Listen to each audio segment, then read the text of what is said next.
नमस्कार, आप देख रहे हैं न्यूज 24 5 की पंचायत में आपका स्वागत है। आपके साथ मैं हूं प्रत्युष खरे। पीएम मोदी के सख्त तेवरों के बाद गौरक्षकों के खिलाफ शिकंजा कसने लगा है। पंजाब में गौरक्षा दल के अध्यक्ष सतीश कुमार के और उनके साथियों के खिलाफ कई धाराओं में केस दर्ज किया गया है। वहीं महाराष्ट्र में फर्जी गौरक्षकों पर शिकंजा कसने की तैयारी चल रही है। महाराष्ट्र के सीएम देवेंद्र फडणवीस ने फर्जी गौरक्षकों की निशानदेही के आदेश दिए हैं। एक तरफ पीएम मोदी के बयान के बाद गौरक्षकों पर कार्रवाई हो रही है, तो दूसरी तरफ कई हिंदू संगठन पीएम मोदी के बयान से तमतमाए हुए हैं। हिंदू महासभा ने तो बाकायदा लीगल नोटिस भेजने का फैसला भी कर लिया है। गौरक्षकों पर इस मोर्चाबंदी में संघ पीएम के साथ खड़ा है। सवाल यह कि क्या सरकार फर्जी गौरक्षकों को काबू कर पाएगी और क्या हिंदू संगठनों की नाराजगी बीजेपी को भारी पड़ेगी? उस मुद्दे पर हम बातचीत करेंगे। तमाम मेहमान हमारे साथ मौजूद होंगे, लेकिन पहले यह रिपोर्ट देखिए।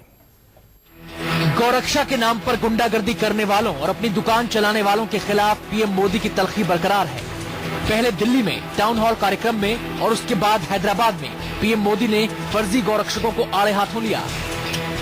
गौरक्षा के नाम पर कुछ लोग अपनी दुकानें खोल करके बैठ गए हैं। मुझे इतना गुस्सा आता है।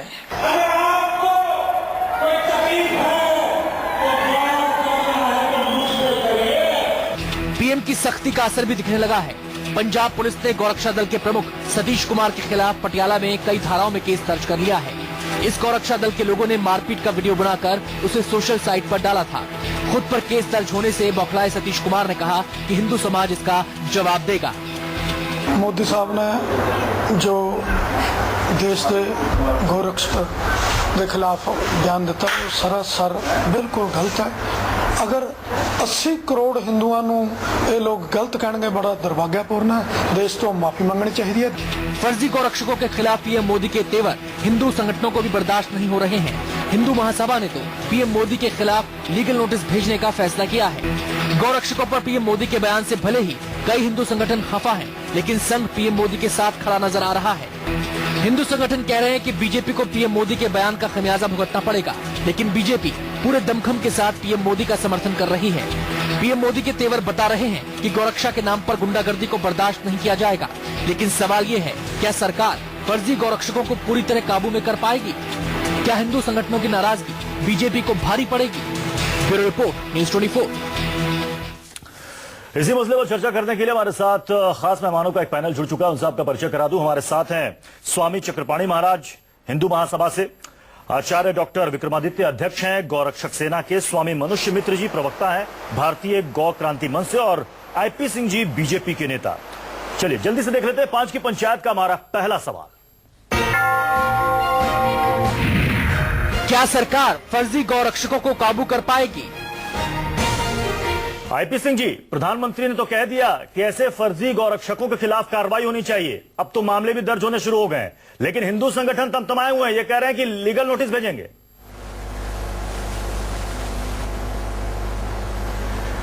देखिए, देश के यशस्वी प्रधानमंत्री हैं और शायद भारत के इतिहास में पहले प्रधानमंत्री की लगातार 2 दिन लगातार ऐसे फर्जी गौ रक्षकों के बारे में उन्हें बोलना पड़ा, विवश होना पड़ा। उनके अंदर पीड़ा थी, उनके अंदर तकलीफ थी। तमाम भेष बदलकर ऐसे लोग कहीं न कहीं भारतीय जनता पार्टी और भारत सरकार के खिलाफ साजिश रच रहे थे। इसलिए इस साजिश का पर्दाफाश होना चाहिए। निश्चित रूप से जो गौ रक्षक हैं वो कभी भी मानवता के खिलाफ, किसी मनुष्य के खिलाफ कानून अपने हाथ में नहीं ले सकते, उनकी पिटाई नहीं कर सकते। जिस बर्बरता पूर्वक की ये तमाम सीडी आई है, तमाम जो चर्चा है, दुख होता है, तकलीफ होती है। और निश्चित तौर पर जो भी उन्होंने कड़ा संदेश दिया है उसका पालन किया जाना चाहिए। लेकिन हिंदू संगठन तो कह रहे हैं कि प्रधानमंत्री ने गैर जिम्मेदाराना बयान दिया है। जो गौकसी 70 से 80% गौरक्षकों को फर्जी बता दिया है।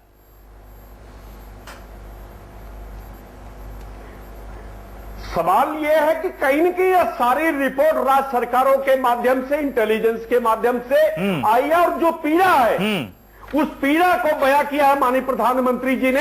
इसलिए देश के नागरिक ये जानने के लिए विवश है कि आखिर इस प्रकार की वारदात हर 4 महीने चक्रपाणी जी से इसका जवाब ले लेते हैं।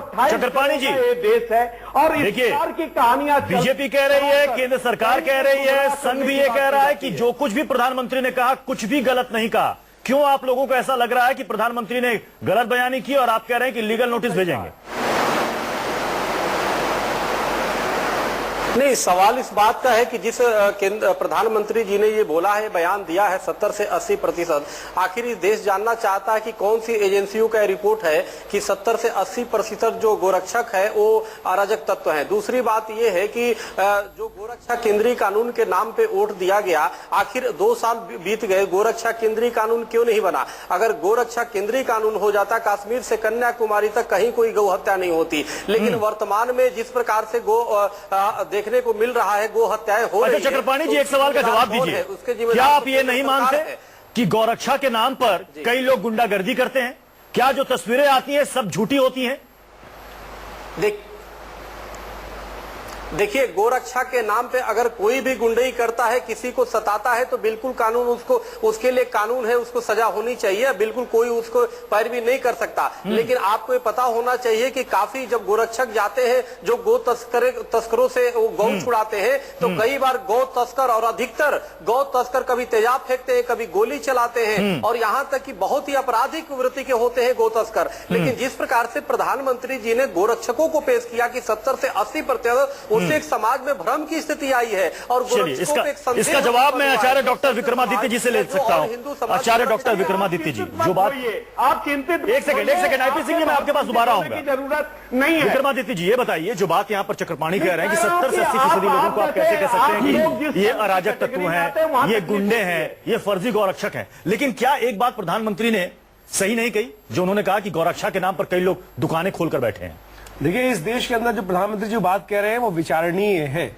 पिछले 50 सालों में, 60 सालों में आजादी के बाद से तमाम धार्मिक ऑर्गेनाइजेशन जितने भी काम कर रहे हैं, 1000 करोड़ से ऊपर का धन इकट्ठा करते हैं। मेरा अंदाजा ऐसा है, अगर उस पर आप प्रैक्टिकली जांच करें तो बिल्कुल आप मिलेगा, इस हर वर्ष धार्मिक ऑर्गेनाइजेशंस के द्वारा, विभिन्न ऑर्गेनाइजेशंस के द्वारा 1 से 2000 करोड़ रुपए गौ रक्षा के नाम पर, गौ भक्तों के नाम पर इकट्ठा किया जाता है। और वो कहां जाता है वो पैसा? और अनेक प्रकार के सामाजिक उपद्रवी तत्व इस रूप में, गो भक्तों के रूप में आगे आ जाते हैं। ना तो वो कोई कार्य करते हैं, और ऐसा कोई वीडियो बनाने का कोई साहस नहीं करता। कानून इस देश में प्रिवेल करता है, उसके बाद भी अगर कोई किसी को मार रहा है, उसके बाद भी अगर वीडियो बना रहा है, तो ये एक राजनीतिक षड्यंत्र के अंतर्गत बनाया जा रहा है।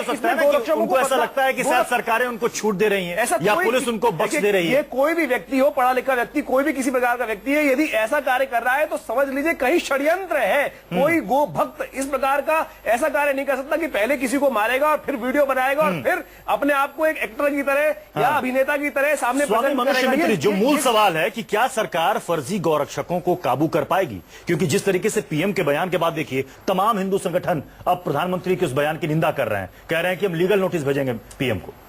देखिए, पिछले कल भी मैंने एक ही बात कहा था कि बुनियादी चीजों को समझना इस बात में बहुत जरूरी है। पहली बात, भारतीय गौ क्रांति मंच किसी भी प्रकार का हिंसा या अपराध का पक्षधर नहीं है। दूसरी बात यह है कि आज जो समाज के अंदर देखा जाता है कि गौ रक्षा के हेतु कुछ जो युवा है वो उग्रता पूर्वक कुछ दृश्य दिखाते हैं, तो उसका मुख्य कारण ये भी है कि कहीं न कहीं आज देश के अंदर गाय के साथ जो जुड़ी हुई आस्था है उससे लोगों को बहुत आहत पहुंच रही है। इसलिए सरकार को इसके ऊपर बहुत ही गंभीरता पूर्वक एक पहल करना चाहिए, क्योंकि भारत के अंदर एक बहुत बड़ा वर्ग है, ये हिंदू समाज जो है, ये जो गाय है वो एक आस्था का विषय है। लोग इसे माँ भी मानते हैं, कोई 33 कोटि देवता का चलता फिरता मंदिर मानता है। और आपको पता है, ये परम दुर्भाग्य की बात है कि जिस देश में किसी भी कार्य के ऊपर बिना गाय के कोई कार्य ना होता हो, आज भी सरकारी लाइसेंस के द्वारा जो स्लॉटर हाउस, बुचड़ खाने चल रहे हैं, जो इतना दुराचार, अत्याचार, पापाचार हो रहा है, आपको आश्चर्य होगा। सवाल है कि सरकारें अभी तक क्यों नहीं जागी? यही सवाल मैं आईपी सिंह जी से भी पूछना चाहूंगा। आईपी सिंह जी, सवाल यह है कि घटना घट जाने के बाद ही सरकारें क्यों जागती हैं? प्रधानमंत्री इतने दिनों से खामोश थे, और अब जब मामला तुल पकड़ लिया, ऊना का मामला हो, मंदसौर का मामला हो, यूपी का मामला हो, हरियाणा के झज्जर का मामला हो, तब जाकर अब प्रधानमंत्री कह रहे हैं कि देश में इतने सारे फर्जी गौरक्षक हैं। पहले से सरकार ने इन पर काबू करने की कोशिश क्यों नहीं की? अब देखिए, हिंदू महासभा के चक्रपाणी जी यहां बैठे हुए हैं। अब एक परसेप्शन पूरे देश में जाएगा कि हिंदू महासभा बहुत बड़ा ऑर्गेनाइजेशन होगा, जबकि इसके स्वयंभू नेता हैं। बलिया जनपद के रहने वाले हैं, दिल्ली कार्य क्षेत्र है। और जब उत्तर प्रदेश में कांडला की बात होती है कि यहां एक समुदाय विशेष ने लोगों को वहां से भगा दिया है, तो वहां ये सर्वे करने आते हैं और एक रिपोर्ट सबमिट करते हैं। तो सवाल ये खड़ा होता है कि जो नाम रखकर इस प्रकार का दुरुपयोग होता है, ये चिंता की बात है कि उससे तकलीफ होती है। और जिस गुना पर दौलत की बेटी मायावती तमाम देश में विवाद होने के बाद जो 3-3 सीएमओ के हत्या कराने के लिए जानी जाती है, आईपी सिंह जी, गरीबों आईपी सिंह जी को लूटने वाली, आखिर ऐसा क्यों कि प्रधानमंत्री के बयान के बाद राज्य सरकारें जाग रही हैं? पर दबाव बना तब हो गई। आखिर ऐसा क्यों कि पीएम के बयान के बाद बीजेपी शासित राज्य सरकारें जाग रही हैं? पहले क्या सोई हुई थी? पीएम के बयान का इंतजार कर रही थी। अब महाराष्ट्र में सरकार भी कह रही है कि ऐसे लोगों की पहचान की जाए जो कि फर्जी गौरक्षक हैं। इतने दिनों से सोए हुए थे क्या? देखिए, इस प्रकार के ऑर्गेनाइजेशन बनते रहते हैं, बिगड़ते रहते हैं, खड़े होते रहते हैं, गिरते रहते हैं और चर्चा में आते हैं। और साफ तौर से प्रधानमंत्री जी ने कहा कि इस प्रकार की कोई भी हिंसा अगर देश में होगी तो निश्चित तौर से हम बर्दाश्त नहीं करेंगे। सवाल यह खड़ा होता कि देश कानून से चलता है। प्रधानमंत्री जी का विश्वास है कि सबका साथ, सबका विकास, और किसी को भी इजाजत नहीं है कि वो कानून अपने हाथ में ले, चाहे वो छोटा राज्य हो, बड़ा राज्य हो, या बीजेपी शासित राज्य हो या गैर बीजेपी शासित जो राज्य है, सबके साथ चक्रपाणी जी की जिम्मेदारी बनती है। चक्रपाणी जी, कि कोई भी निर्दोष भी नहीं जेल। प्रधानमंत्री ने एक और बात कही है कि जो असली गौरक्षक हैं वो फर्जी गौरक्षकों को बेनकाब करें, सामने आए। उन्होंने अपील की कि मैं गुजारिश करता हूं कि जो असली गौरक्षक हैं और जो फर्जी गौरक्षक हैं और गौरक्षा के नाम पर गुंडागर्दी कर रहे हैं उनको बेनकाब करें। तो क्या हिंदू महासभा प्रधानमंत्री के इस बयान के साथ खड़ी होगी?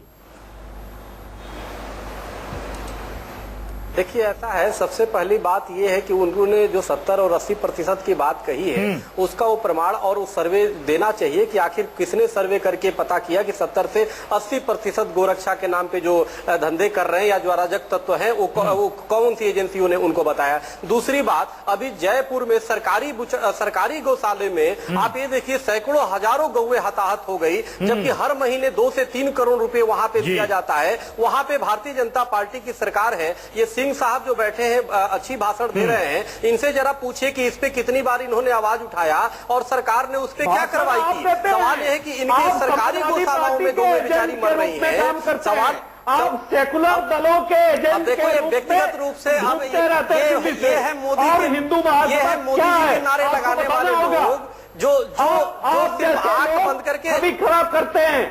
शायद आपको पता होना चाहिए हिंदू महासभा कौन है। जिस देश की आजादी कराने में हिंदू महासभा का योगदान हो रहा है, आपकी बीजेपी का योगदान नहीं रहा है। हिंदू महासभा के कर्मचारियों ने देश को आजाद कराया। मत करिए, मैं आपके बारे में ठीक से हिंदू महासभा के लोगों ने आजाद किया। आप न संतों का सम्मान कर सकते हो, न गौ का सम्मान करना जानते हो। आईपी सिंह जी, जो बात यहाँ पर चक्रपाणी जी ने उठाया, कांग्रेस भी यही कह रही है कि राजस्थान में हिंगोनिया गौशाला में जिस तरीके से गाय मरी, जिसकी जिम्मेदारी से राज्य सरकार भाग रही है, तो क्या केंद्र को कार्रवाई नहीं करनी चाहिए? क्या सरकार से जवाब तलब नहीं करना चाहिए? क्या एक्शन नहीं लेना चाहिए? जिम्मेदारी किसकी थी? 500 से ज्यादा गाय 2 दिनों में मर गई।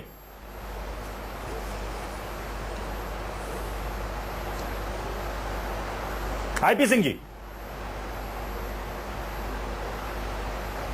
जी, आप अपना प्रश्न एक बार रिपीट करिएगा। जो बात यहां पर आचार्य चक्रपाणी जी ने उठाया, यही बात कांग्रेस भी कह रही है कि राजस्थान में एक सरकारी गौशाला में जिस तरीके से गाय मरी, उसकी जिम्मेदारी से राजस्थान सरकार भाग रही है। प्रधानमंत्री कह रहे हैं कि जो लोग भी गौरक्षा के नाम पर गलत कर रहे हैं उनके खिलाफ कार्रवाई होनी चाहिए। तो क्या आपको लगता नहीं कि केंद्र को भी जवाब तलब करना चाहिए, राज्य सरकार से एक्शन लेना चाहिए? देखिए, निश्चित तौर पर जो कुछ भी हुआ, जो कुछ भी उसकी जानकारी आई, वहां बारिश हुई थी। जो भी अधिकारियों ने, जिनके वजह से असावधानी पूर्वक वहां गायों की डेथ हुई है, और निश्चित तौर पे ऐसे लोगों के खिलाफ कार्रवाई होनी चाहिए और राजस्थान सरकार वहां की मुख्यमंत्री श्रीमती वसुंधरा राजे उनके खिलाफ सख्त कार्रवाई कर रही है, इसमें किसी प्रकार का संशय नहीं है। और एक बात और प्रधानमंत्री जी ने कहा कि गौकसी से तमाम गौकसी और जिस तरह कत्लेआम गायों का होता है उससे ज्यादा गायें पॉलिथीन। आईपी सिंह जी, अब इसके पीछे की कहानी में मैं जाना नहीं चाहता हूं। इसके पीछे की कहानी यह है, गुजरात में जब 20 करोड़ का बजट वहां पर उस गौशाला के लिए सैंक्शन होता है और गायों को चारा पानी नहीं मिलता, खा जाते हैं कोई और। चलिए 5 की पंचायत में हम दूसरे पड़ाव की तरफ बढ़ते हैं। 5 की पंचायत का दूसरा सवाल क्या वो देख लेते हैं। टंडन थे और तमाम गायों के संगठनों की नाराजगी बीजेपी को भारी पड़ेगी। लेकिन उत्तर प्रदेश में जब एक सेकंड आईपी सिंह जी, एक सेकंड मैं आपके पास आ रहा हूं। डॉक्टर विक्रमादित्य जी, जिस तरीके से हिंदू संगठन प्रधानमंत्री के बयान के विरोध में आ गए हैं, ये आपको लगता है वीएचपी भी अब आ गई है इसके विरोध में, क्या ये बीजेपी के लिए भारी पड़ेगा? देखिए प्रधानमंत्री जी एक बात, मतलब इनकी बातों से ऐसा लग रहा है कि ये कुछ मानने वाले नहीं है अगर सरकार कोई कार्रवाई करती है तो। हर धर्मिता से काम नहीं चलेगा इस देश के अंदर। एक बात प्रधानमंत्री जी ने कही, फर्जी, यानी जो गलत लोग हैं, जो गलत लोग हैं वही तिलमिला रहे हैं। क्यों तिलमिला रहे हो? अगर आपने कोई गलत काम नहीं किया, पहले तो ऐसे लोगों को छांटने का प्रयास करें कि जिनकी गौशाला ही नहीं है। इस देश में गौशाला नहीं होते हुए भी फिर भी लोग गौरक्षक हैं और फिर भी ऐसा कार्य करने का प्रयास कर रहे हैं। ना तो उन्होंने कभी गौ की सेवा करी, ना कभी गौ के संपर्क में आए और उसके बाद भी आज धर्म का झंडा लेके आगे चलने का प्रयास करते हैं। परंतु समस्या कुछ और भी है। देखिए प्रधानमंत्री जी का जो बयान है विचारणीय है, उसके साथ साथ कुछ सरकारी लेवल पर भी बहुत बुरा हाल चल रहा है। आज देश की बहुत सारी गौशालाओं की ऐसी अवस्था है, आप बंगाल में जाइए, वहां 500-500 एकड़ की लैंड की सरकार की तरफ से गौशाला को दी हुई है और वहां पर कोई कार्य नहीं हो रहा है। दिल्ली में भी ऐसी गौशालाएं बहुत सारी हैं जहां पर सरकार से पैसा लिया जाता है और कोई कार्य नहीं किया जाता है। गायें वहां मर रही हैं, खाने को नहीं दिया जाता। पहले तो केवल एक नेता ही चारा खाते थे, आज तो धर्म जो निष्ठ व्यक्ति हैं, जो तथाकथित रूप से, यही सवाल मैं आईपी सिंह जी से लूंगा, वो भी क्या आज चारा खा रहे हैं। की नाराजगी बीजेपी को भारी पड़ेगी? आईपी सिंह जी, आप सुन रहे हैं चक्रपाणी जी को,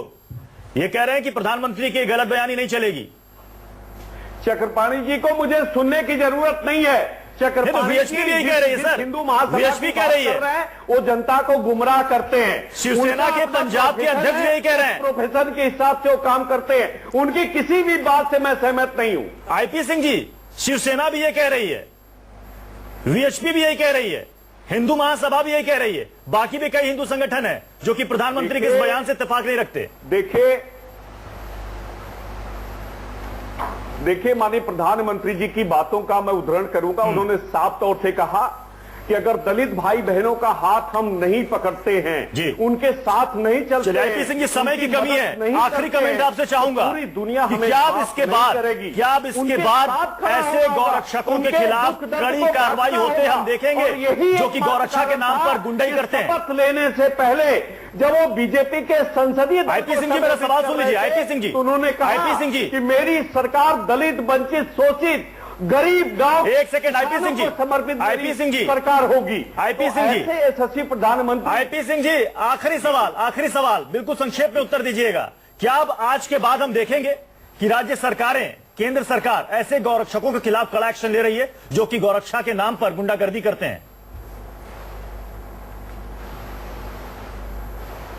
देखिए सवाल ये खड़ा होता है कि पूरे देश में लगातार एक ही कांड नहीं हो रहा है। सवाल जो मीडिया में जो चर्चा में आया, जो जनता ने, भारत की जनता ने देखा, जो तक भारत की जनता को तकलीफ हुआ, वो माननीय प्रधानमंत्री जी ने भी उसका संज्ञान लिया और उस आधार पर 2 दिन लगातार बोलना, मैं समझता हूं कि बोलना अलग चीज है आईपी सिंह जी, बोलना अलग चीज है। आज तक कार्रवाई और एक्शन धरातल पर दिखना भी चाहिए। बातों को भी कार्रवाई हो रही है ऐसा लोगों को दिखना भी चाहिए। ऐसा ना हो कि इस तरह की तस्वीरें लगातार आती रहे।